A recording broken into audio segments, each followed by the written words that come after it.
microphone is for you, David. Oh, it is?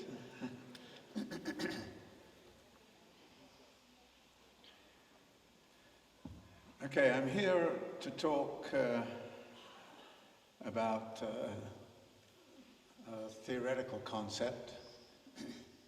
I feel rather badly about doing this because I met Marielle Franco maybe 4 or 5 years ago in Rio on a women's march, and she was an incredible person, and of course she wanted to have the kind of knowledge which could flow very freely throughout the comunas, but I'm afraid tonight that I'm going to talk some high theory, and I hope that it won't be too boring and too dry. For a number of years now, I've been concerned with how to understand the theory of value, which Marx appealed to. And one of the things I found very curious was that Marx is said to have adopted the labor theory of value.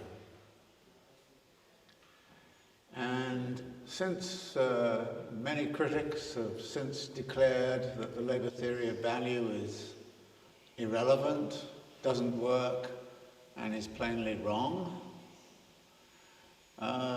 many critics have then said, so don't bother to read Marx.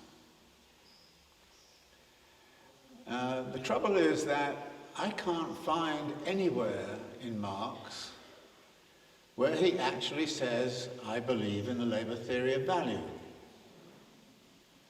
He rarely ever mentions it. And when he does discuss these matters, he talks about his value theory, not the labor theory of value. So the question in my mind was, what's the difference between the labor theory of value, which had been laid out and suggested most prominently by Ricardo, but also by Adam Smith? What's the difference between that theory and Marx's value theory? And the more I looked into it, the more it became clear that Marx actually is a critic of the labor theory of value, not so much in all aspects of its formulation, but in particular of its use. So I need then to get into this question of what is Marx's value theory. To do that, I need to say something about what Marx did in the 3 volumes of Capital and all of his other political economic writings. And I needed to have a simple map, if you like, of what it was that Marx talked about. And the map I came up with is up there. It looks a little complicated, but actually it's not too hard to follow. If you start at the bottom, you find that some people, we'll call them capitalists, have taken some money, which must pre-exist, and used it as capital, which means that they were going to use the money to make more money. And how were they going to make more money? Now, it turns out there are a number of ways capitalists could do that, but Marx was most interested in the form of industrial capitalism, in which capitalists took the money and bought commodities of 2 types: labor power and means of production. And then taking a certain technology put labour power and means of production together in a labour process, which produced a new commodity, but which also, and this is the significant part, reproduced the value equivalent of the money, but also created a surplus value, which was going to be translated later into profit. So these commodities are taken into production, and a new commodity is produced. And the new commodity is then sold in the market, or as Marx calls it, realized in the market for money. Now, it's hard to divide up commodities between people.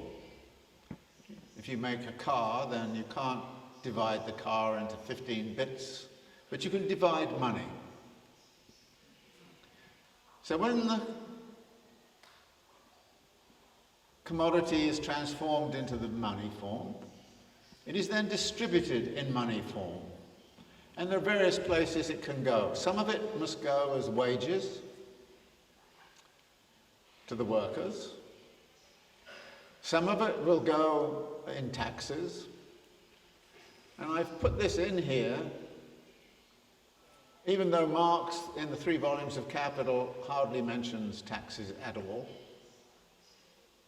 The reason being that Marx wanted to write a book about the state, and presumably would have dealt with taxation there, but he left all the question about taxes till much later, never came. You students will know this story, and so he never did it.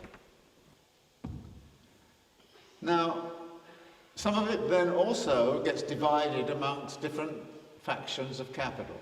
There's the industrial capitalist, who's actually organized the production. There's the merchant capitalist, who serves the industrial capitalist by marketing, helping to market the good.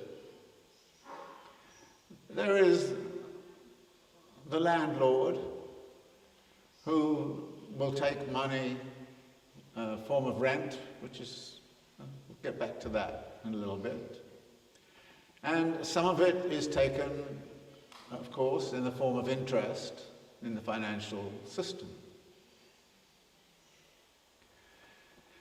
All of that money then is distributed, and then the money is used in various ways. Some of it is consumed, so you see lines at the top where wages come back as effective demand, bourgeois consumption comes back as effective demand, taxes come back as effective demand. But some of the money comes back out and goes back to become money capital. That's the circulation of capital that Marx talks about in the 3 volumes of Capital. And it's a very interesting thing to know that the 3 volumes of Capital deal with different aspects of this circulation. The first volume takes you from the money up to the production of the commodity. So it's all about production. The second volume does a number of things. It looks at the total circulation process, but it also talks about the question of realization. Because in the first volume, Marx assumes there's no problem about realization. He says, basically, I'll leave that to volume 2, so there's no problem. But in volume 2, he takes up the question of realization. Volume 3, he takes up the question of distribution. And what's interesting about this is, you really can't understand capital unless you understand the relations between the 3 volumes of Capital. I'm sorry, you've got to read the whole damn 3 volumes. There's a long history of everybody reading volume 1 and thinking that's everything that Marx talked about. No, it's not. The problem is, of course, volume 2 and volume 3 were never completed. Volume 2 is one of the most boring books ever written. Volume 3 is one of the most confused books ever written. So it's hard. But if you're looking at this system, which is the totality, if you like, of this circulation, then you've got, as it were, the core of what Marx was trying to analyze in the 3 volumes of Capital. In the course of this analysis, he encounters certain features which are, if you like, necessary conditions for this circulation to occur, but conditions which he does not analyze, or apparently not analyze. The first condition is he really does not spend much time talking about the reproduction of labour power. Now, many people have come along and said, well, you know, Marx is defective because he didn't deal with that. Well, he knew it was there, he talked about it, but he just said, I'm isolating my analysis, so I'm going to figure that everything is okay with the reproduction of labour power. Secondly, he did not deal with the fact that there was, at the base of all this activity, lay the metabolic relation to nature, that the relation to nature was very significant.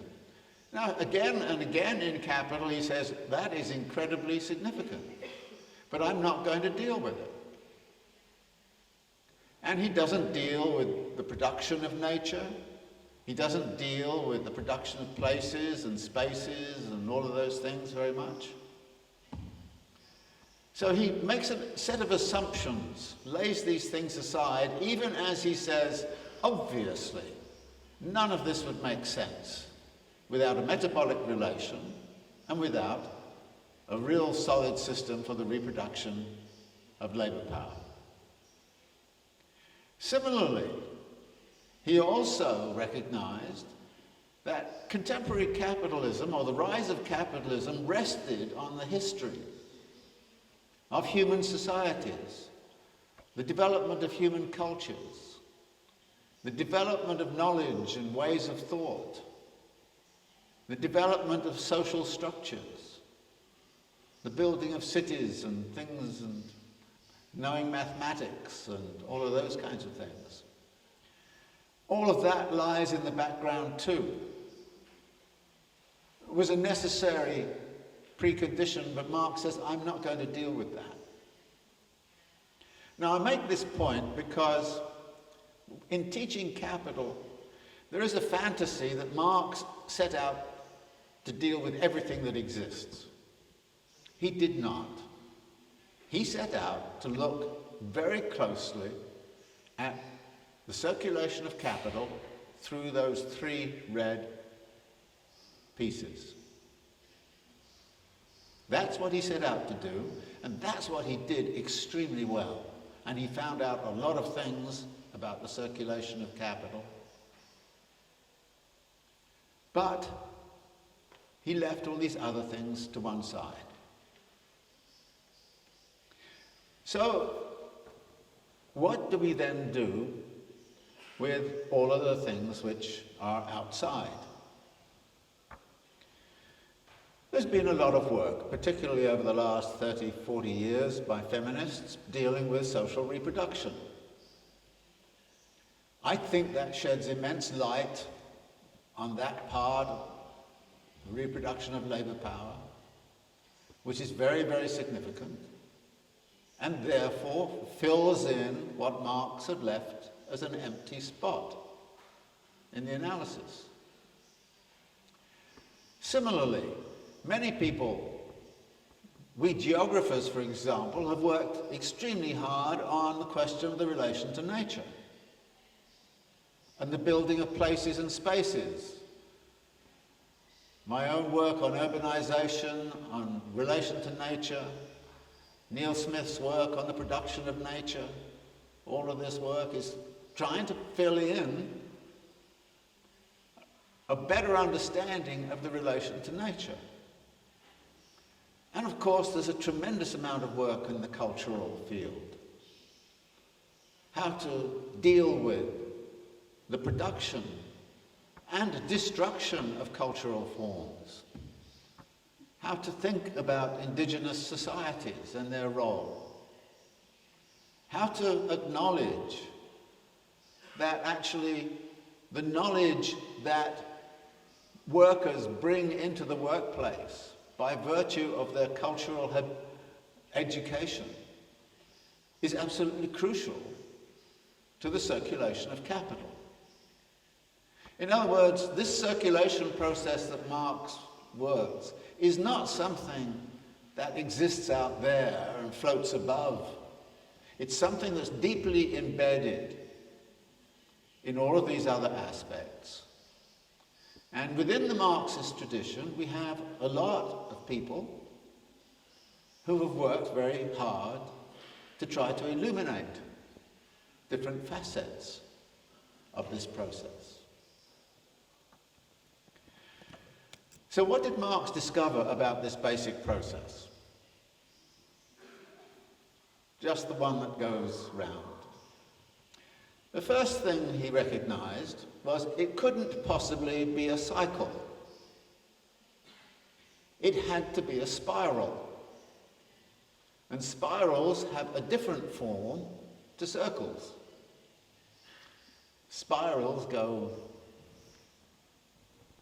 And it had to be a spiral because you have to expand the system. You have to expand the system because you are producing surplus value all of the time. And in a good capitalist society, from the standpoint of capital, you realize the value as well. So there's more value being produced all of the time. And that more is going to give more into investment. And so the thing is going to expand. Now, a cycle is something that can go on forever and ever and ever. In English, we have a phrase. Things, you say, spiral out of control. If you meet a drug addict in a US city, and the guy says to you, "Man, I'm spiraling," you know, he's going down. So spiraling is something that is out of control. And Marx had, in a way, took up a little trick. There's a distinction in philosophy between something that's called a virtuous infinity, which is the cycle that can go on ever and ever and ever, and you can calculate it, or the spiral, which is a bad infinity, which spirals out of control and you never know where it's going and it has no end. Capital is a spiral form. The second thing we recognize about this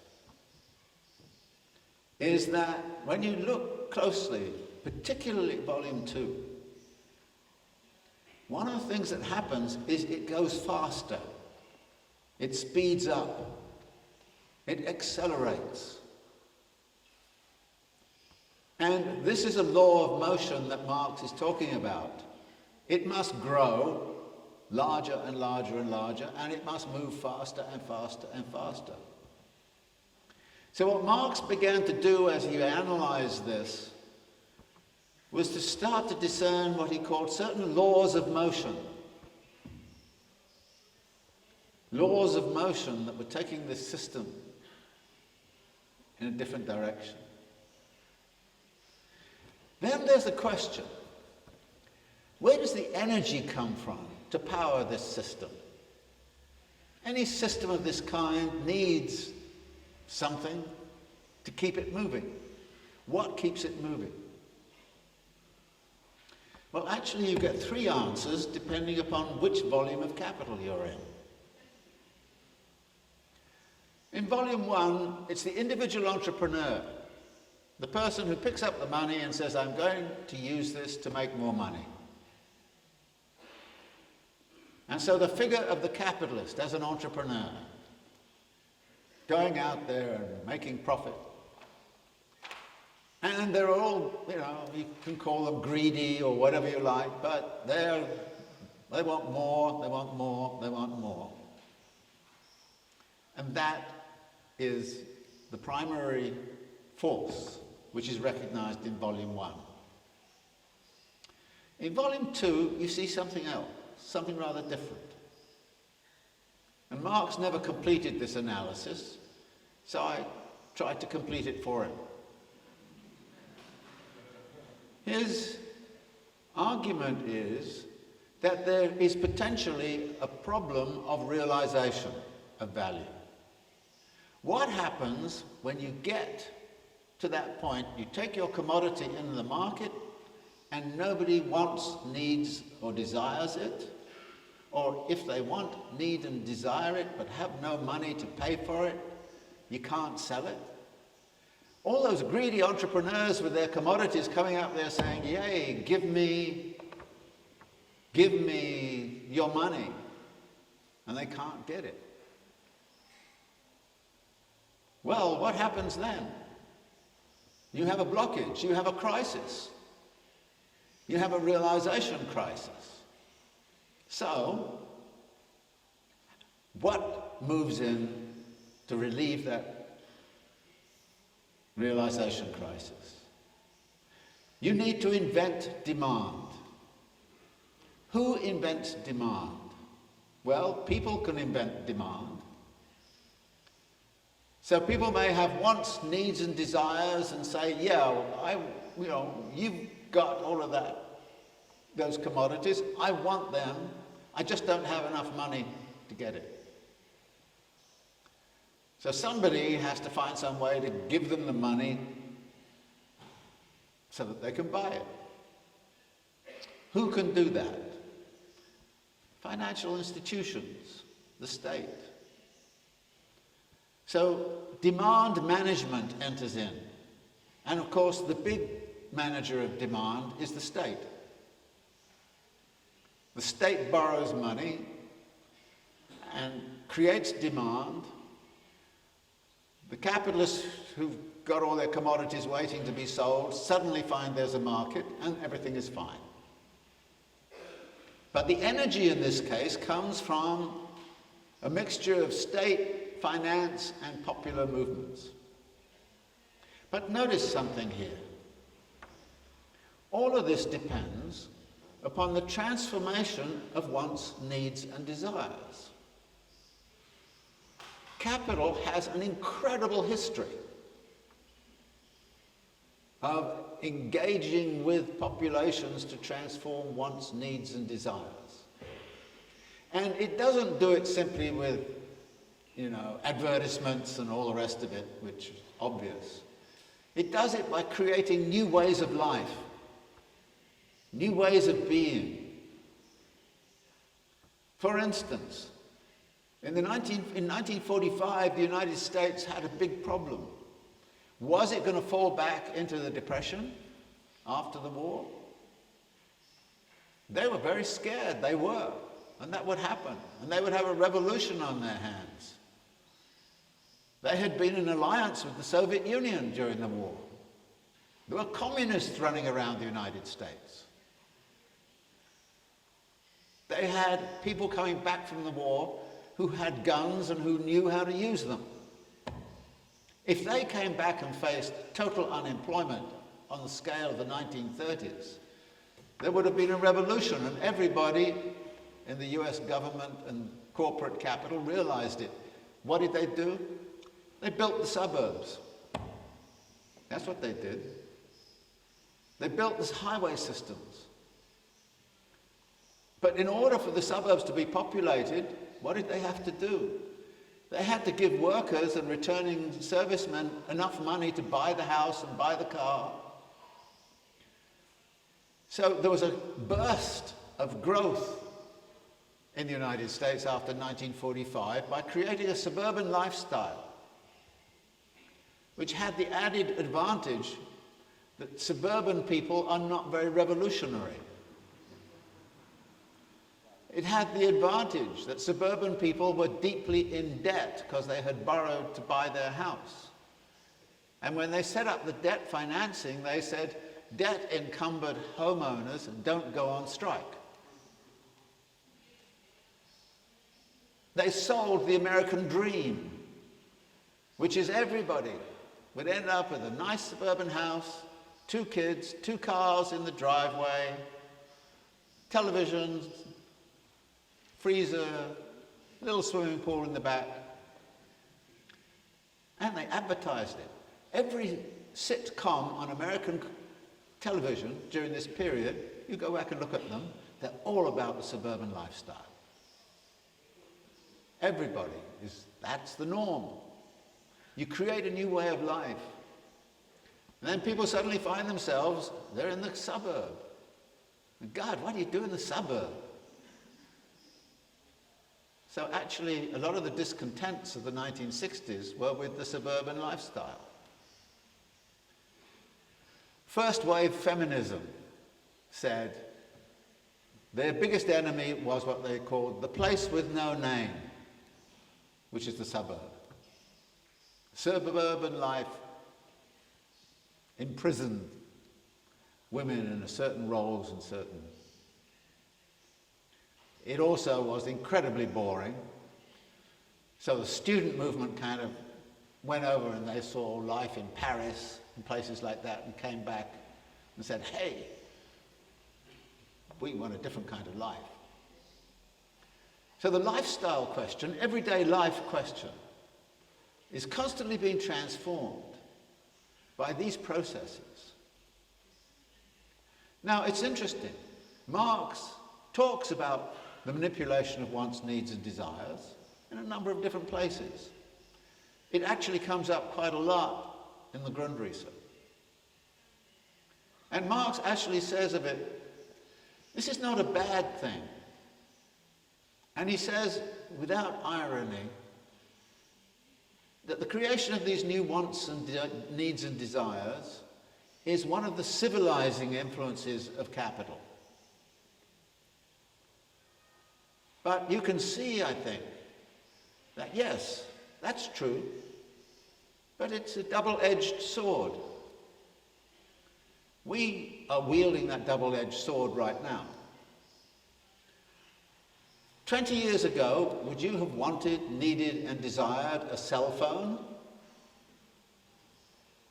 How many people here live without a cell phone? About 10. I mean, that want, need, and desire has been captured. And by the way, the new models come out faster and faster. And by the way, it's very easy to lose cell phones. You're always having to buy new ones. What did I tell you about speed up? How fast is this going? How quickly? And, okay, social media has some good things about it. It also has some pretty bad things about it. But the fact is that we've created a new lifestyle. And with it, you've transformed not only human culture, but human nature. I was in a subway the other day, and a woman got in on with a baby. The baby was about 1.5 years old. It had a tablet. It was doing this. And I was fascinated. The woman took the tablet away from the kid, and the kid went, "Ah!" The whole carriage stopped. I mean, this is, what are we going to grow up like? I mean, I'm still thinking of that even though I'm over 80. But, this is this creation of new wants, needs, and desires is going on all around us. And of course, there's been a critique of it from Thorsten Veblen on about the leisure class and all the rest of it, and conspicuous consumption. But nevertheless, it's a feature of what this system is about. But that would say that there's something very important goes on beyond the point of production. it goes on at the point of realization. And there's a politics of realization. And there are fights over everyday life questions. There are fights about realization. And then you ask the question, what's the relationship between struggles over the realization of value and struggles over the production of value? From the Marxist perspective, of course, everybody who's been in it in any way knows very well that class struggle at the point of production and class struggle over production is one of the centers, if not the center, of what Marx is talking about. But if you pose to Marxists the question, what do you know about struggles at the point of realization? Oh, well, we don't quite know how to deal with them. And there is a big problem because those struggles do not have a clear class character. We have a big problem in the United States right now. The pharmaceutical companies and some of the hedge funds and all the rest of it are driving drug prices way high. And there are protests. Who protests? Well, all the users of that drug and many others. So it's not only working class people, middle class people, even, upper middle class people.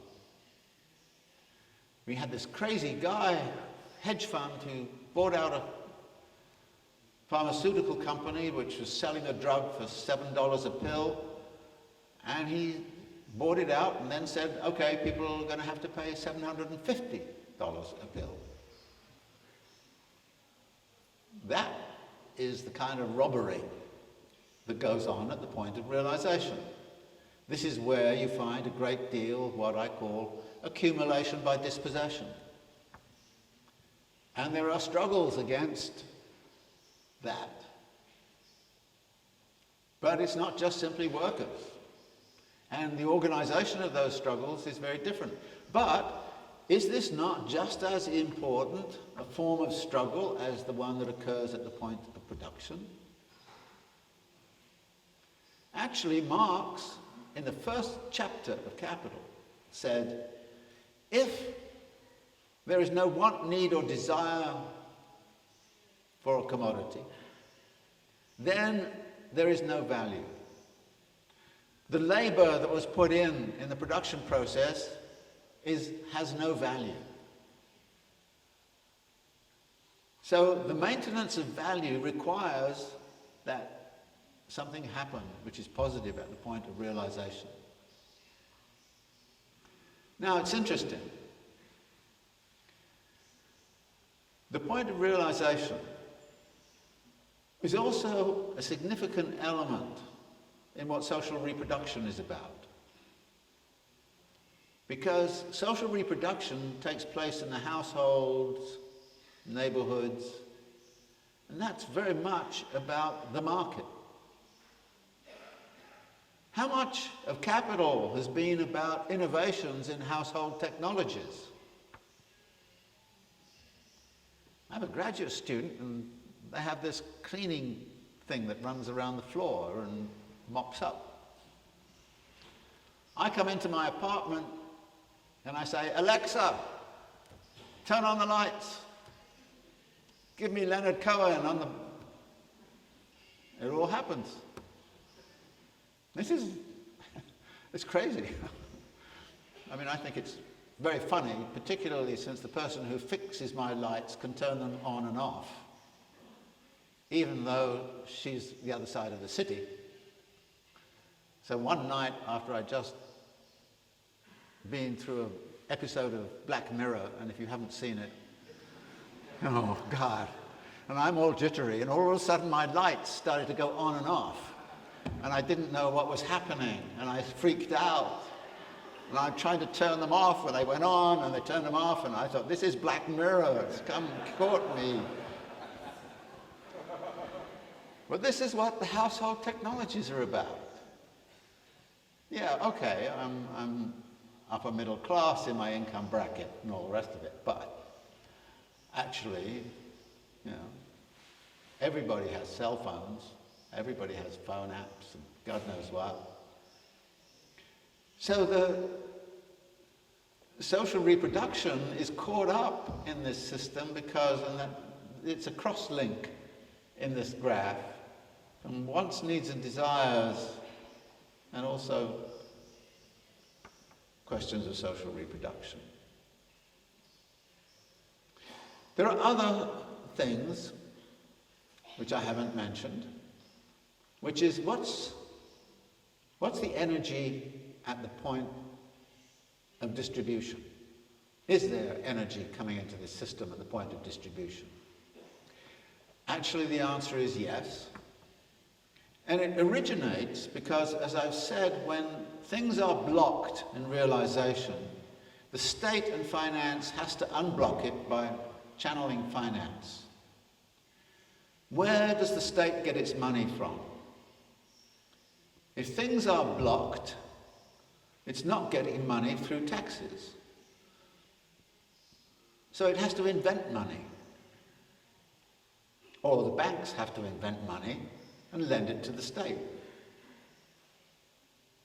So here's the third center of energy, which is money creation, which lubricates the whole system, and eventually the debt is retired by production.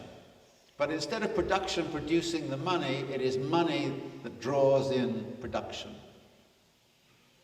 And actually money starts to circulate as interest-bearing capital, which is a different form of circulation. And this creates very interesting problems. I have a pension fund. We have a private pension system. And it has quite a lot of money in it. And I have it in this organization called TIA-CREF. Well, guess what TIA does with its money? It goes out and it finds good investment opportunities. And I sit there and I want my 3, 5%, 7, 8% rate of return on my investment in the pension fund. And then I find what TIA is doing is they're financing Brazilian companies, which are shell companies, to actually promote soybean expansion production in Amazonia. And a few people start to write to TIA and say, you know, we don't think this is good, you should do something else with it. But they say, oh, no, but this is this really is fantastic. So actually, money there in that distribution field starts to become a power which drives the system.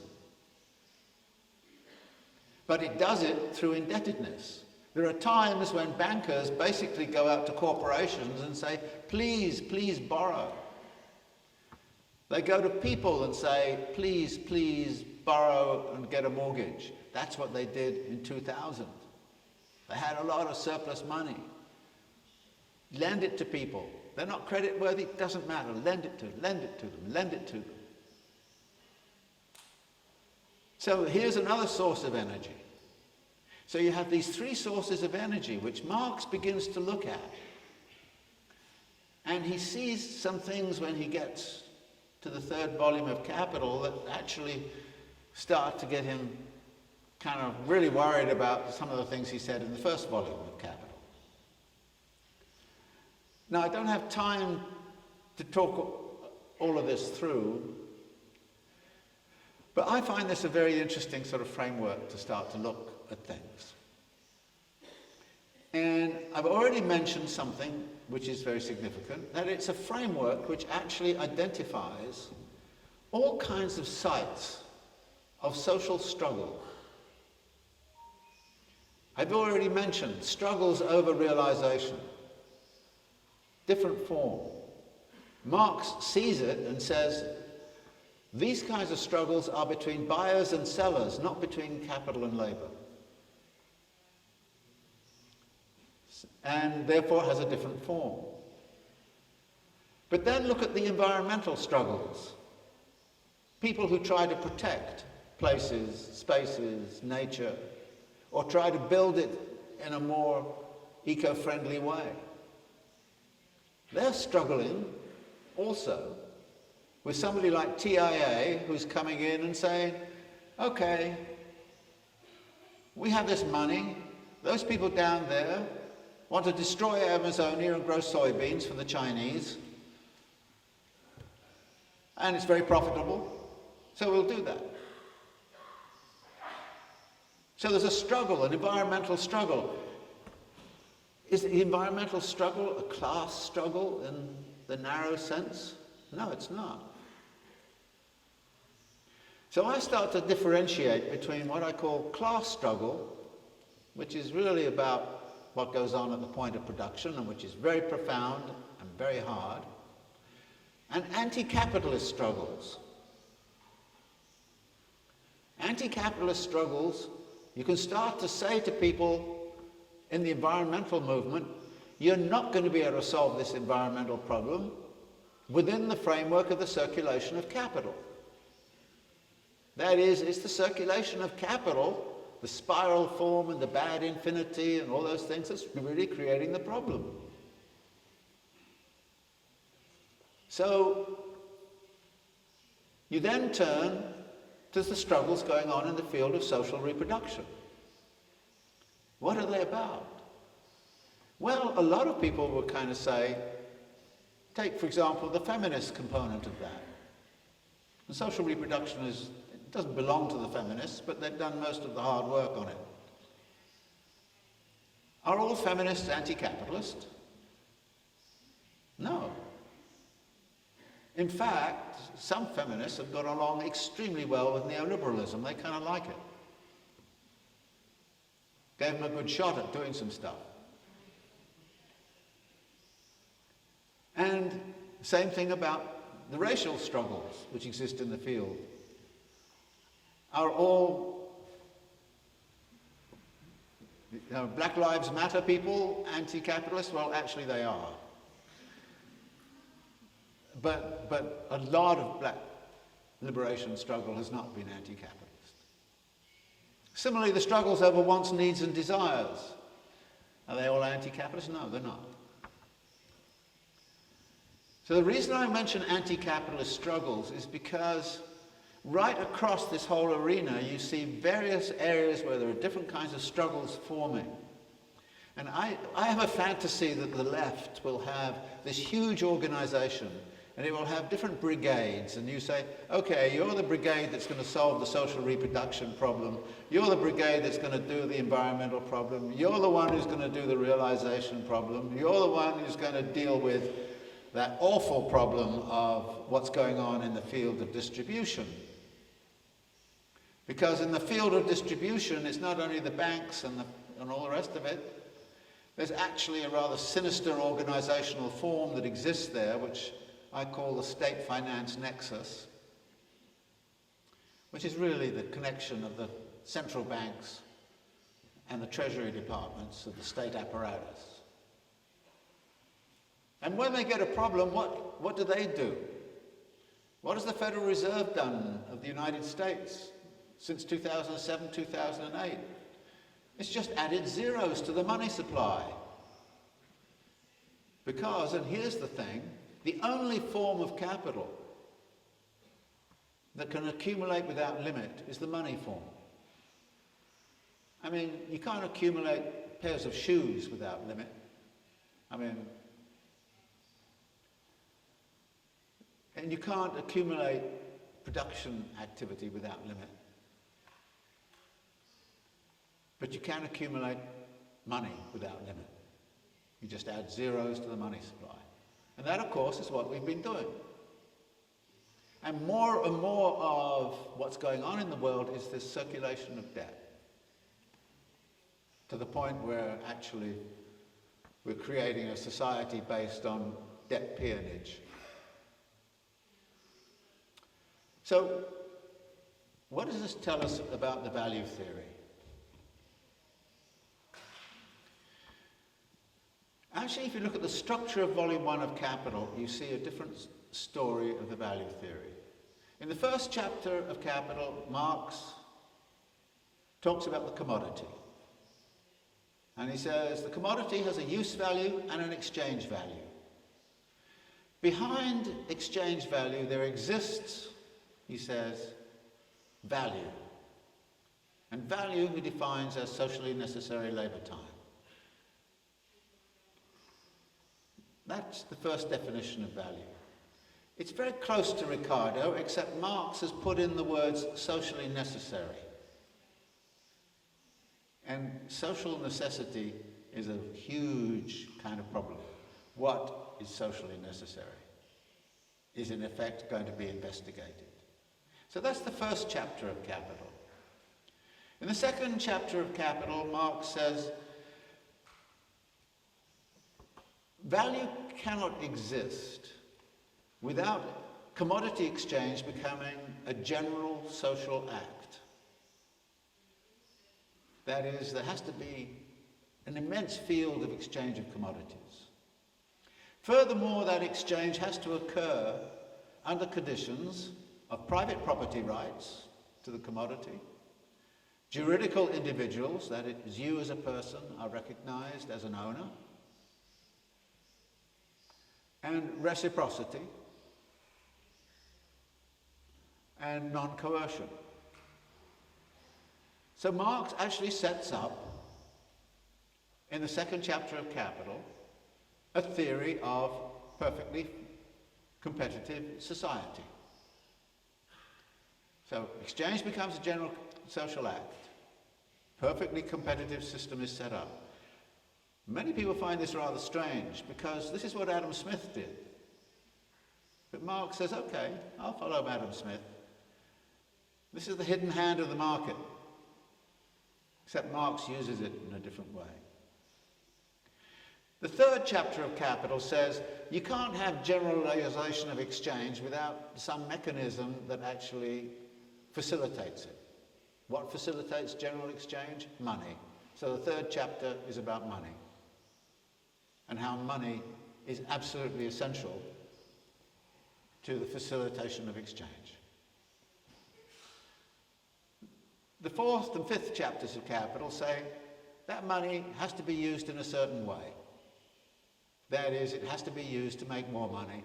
And when that becomes the aim and object of a society, then you have a capitalist society which is perfectly functioning. And it's under those circumstances that value crystallizes out as the regulatory form, the form that regulates everything else. And that form requires one other step, which is there has to be a commodity somewhere that can produce surplus value. What is the commodity that can do that? Labour power. So the sixth. This is an elaboration of Ricardo, and it comes close to being the labour theory of value. And what Ricardo hoped, and what many Marxists have hoped, is that this theory would found a theory of price formation. But Marx says in the Grundrisse, and he says also in Volume 3 of Capital, this value cannot underpin price. Too many things stop it, he says in the Grundrisse. So what's the use of this thing if it can't underpin price? Well, then Marx kind of says at the end of chapter 6, he says, well, we've got to leave the realm of the market alone. And we go into what he calls the hidden abode of production.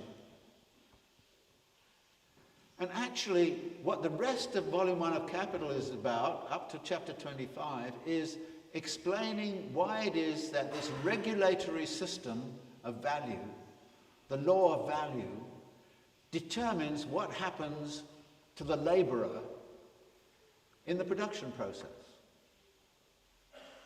The capitalist is forced by the coercive laws of competition to lengthen the working day as he says in chapter 10, as much as possible. And individual capitalists do not have a choice. If I work my workers 12 hours a day, you have to work your workers 12 hours a day. So it's not as if capital has a choice. Furthermore, capitalists then discover that they can get more surplus value by technological change. So again, the capitalist does not have a choice. The capitalist has to mobilize cooperation, divisions of labor, machinery and industry, and all of those kinds of things, and different organizational forms. And what does this do to the laborer? And what does this do to the labor process? Well, we know the story, what happens there. But this is the value theory. This is what the law of value is dictating has to happen to the capitalist. And that's what Marx wanted to use the law of value for. Now, there was a wonderful essay written back in the 1970s by Diane Elson called A Value Theory of Labor, when she said, people who talk about the labor theory of value don't get it, because Marx was really talking about the value theory of labor, the impact upon the laborer of how the value theory determines what the capitalist is going to do and must do in production. And so you read chapter 7 to 25 in that light. And of course, chapter 25 is interesting because Marx then takes it in aggregate and says, well, one of the things that the capitalist has to do, whether they want it or not, is they have to create an industrial reserve army. They have to create unemployment. If there's no unemployment, they have to create it. And they have various ways to create it. And Marx talks about what they are. So that the value theory of labor then takes the labor theory of value, which is adjusted at the part, and then turns it into a value theory of labor. And this is the real impact of what he's using value for. But there's an interesting feature. Right at the end of chapter 25, Marx turns and says, I need to give an account of the daily lives of those people who are living in the Industrial Reserve Army. So you have a longish passages where he's talking about Ireland, he's talking about English rural labourers, he's talking about people in Belgium, he's using the official reports of the sanitary inspectors and the other public health officials to say this law of value which we are looking at not only impinges hard upon the labourer at the point of production, but when you look and read the accounts of the housing, the education, the diseases, all of the problems which exist, the overcrowding, crazy sort of gender relationship, 10 people sleeping in a bed kind of thing. This is how the Industrial Reserve Army lives. This is what capital creates. And one of his observers, good bourgeois conscience, says, there was nothing like this under feudalism. This is a ghastly, ghastly system that's being created here. What this is showing is that there is not only a value theory of labor, but there can be a value theory of social reproduction, which I think is an interesting idea, which I think has not been pursued enough. A lot of the work on social reproduction has been trying to establish what it is that goes on in the realm of social reproduction through household work and women's labour. What does that contribute to value? Marx's answer to that is it contributes nothing to value. It has no value because capital treats it as a free good. And therefore, it does not enter in, it doesn't help. The same thing Marx argues about nature. I've had these huge arguments with people who say, nature contributes to value. I say, how can it? Value is social labour. There's no social labour in iron ore under the ground. The social labour in the iron ore when it's dragged out and taken to the... So there is also a social, if you like, a value theory of nature. So the value theory in Marx is of that sort. It's not the labour theory of value. And you start to see that actually value for Marx is a mechanism, a means by which he can unpack all of these incidents and all of these feelings. This is, I think, a different view of Marx's value theory. And it's one, actually, I think I can substantiate from his writings all over the place. And it's much, much better than the labour theory of value. Many Marxists have really tried to rescue the labour theory of value. I think it was a waste of time. Because I think the labour theory of value has been properly destroyed and crushed by a very effective criticism. But that was not Marx's value theory. Marx's value theory stands, and it stands even more now than ever before. Because there's a value theory of human cultural production, a value theory of the creation of new wants, needs, and desires. That's the way we can start to use this constructively and productively. Now, this is not to say that the only thing that's creating wants, needs, and desires is what capital is about. Or everything that happens in nature is just due to capital. Or everything that goes on in social reproduction is just due to capital. It's not saying that at all.